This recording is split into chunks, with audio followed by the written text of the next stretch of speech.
Hello बच्चों, चलो question पढ़ते हैं। The battery is charged from a full wave rectifier fed by a sinusoidal voltage. Ideal diodes ammeter voltmeter show time average value at idle with only K1 closed. मतलब ये वाली switch सिर्फ close होगी. Voltmeter shows 12 volt and current is then absent. That is the reading of emitter is 0. If only K2 is closed, the voltmeter shows the battery voltage at 12 volt. During charging, when K1 and K2 are closed, the voltmeter shows 12.8 volt and emitter shows 5 ampere. Find the internal resistance of the battery.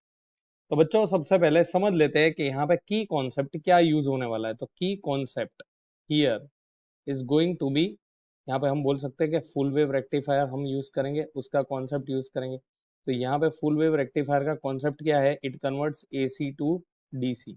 मतलब हमको ये terminals पे DC voltage मिलेगा. We will get DC voltage. अब ये DC voltage से हम लोग चार्ज करेंगे बैटरी को.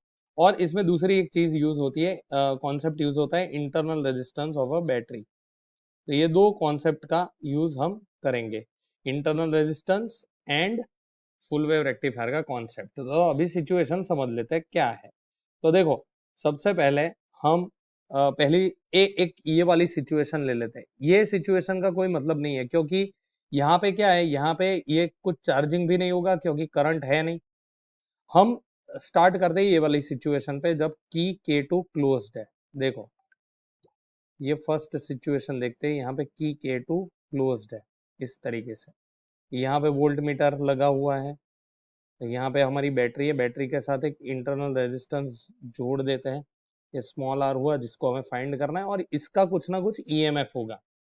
और हमें ऐसा बताया गया है कि यहाँ पे जो की K2 है वो ओपन है, K1 ओपन है, सॉरी. तो यहाँ पे इसका जो टर्मिनल वोल्टेज है वो अभी V E is that will be equal to E, क्योंकि यहाँ पे कोई करंट पास नहीं होगा ये सर्किट में, क्योंकि K1 ओपन है. तो ये सिचुएशन में हम क्या बोलेंगे? K1 open, K2 closed. तो यहाँ पे तुम्हारा टर्मिनल वोल्टेज VT जो है वो होगा बराबर E के, क्योंकि यहाँ पे करंट नहीं है तो इंटरनल रेजिस्टेंस में कोई ड्रॉप नहीं होगा और वो यहाँ पे ऐड नहीं होगा. तो उस हिसाब से देखो, यहाँ पे ईएमएफ कितना दिया है? 12.3 वोल्ट. तो डायरेक्टली हम लिख सकते हैं therefore E is equal to 12.3 volt. तो ये हमारी पहली चीज आ गई. अब देखो, इसका ईएमएफ जो है वो 12.3 वोल्ट है. अब हम दोनों क्लोज करते हैं. तो देखते हैं नेक्स्ट में.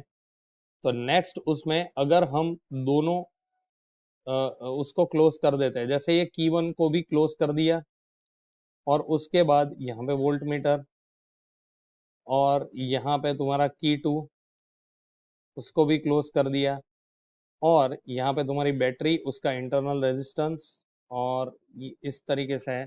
तो यहाँ पे जो इंटरनल रेजिस्टेंस हमारा है उसको हम, अच्छा, ईएमएफ हमारा कितना है? 12.3 वोल्ट, और इंटरनल रेजिस्टेंस को आर मान लेते हैं. और यहाँ पे एमीटर करंट दिखा रहा है 5 एम्पियर का. तो मतलब आई मेरा कितना हो गया? 5 एम्पियर. क्यों? क्योंकि दोनों, ये सेकंड सिचुएशन में क्या है? K1 and K2 are closed. तो उसका मतलब क्या हो गया? उसका मतलब हम बता सकते हैं कि टोटल जो हमारा यहाँ पे करंट पास हो रहा है उससे यहाँ पे बैटरी चार्ज हो रही है जब दोनों K1 और K2 क्लोज्ड है. तो यहाँ पे अगर तो ये हमारा टर्मिनल वोल्टेज VT होगा. तो अब VT कैसे लिख सकते हैं? Therefore we can write VT terminal voltage as E plus IR. तो वैल्यूज रख देते हैं. VT की वैल्यू यहाँ पे क्या बोला है? देखो, यहाँ पे हमें बोला गया है कि हमारा जो VT है वो है 12.8 वोल्ट. आप देख सकते हो it is 12.8 volt and current is 5 ampere. तो यहाँ पे अपन लिख सकते हैं कि भाई हमारा जो VT है वो है 12.8 वोल्ट, उसके अलावा करंट है तुम्हारा 5 एम्पियर, और इंटरनल रेजिस्टेंस हमें फाइंड करना है. तो देयरफॉर 12.8 इज इक्वल टू 12.3, जो कि हमने आगे फाइंड किया. यहाँ पे आप देख सकते हो प्लस आई इंटू आर, तो आई अपना क्या है 5 एम्पियर ले लेते हैं इंटू आर। तो देयरफॉर वी कैन से ये हो जाएगा 12.8 minus 12.3 is equal to 5 R. Therefore, we can say 0.5 is equal to 5 R. Therefore, we can say R is equal to 0.5 upon 5. तो ये आ जाएगा 0.1 ओम। तो हमारा जो फाइनल सॉल्यूशन होगा बच्चों वो होगा R is equal to 0.1 Om. Hope you understood. Thank you and best of luck.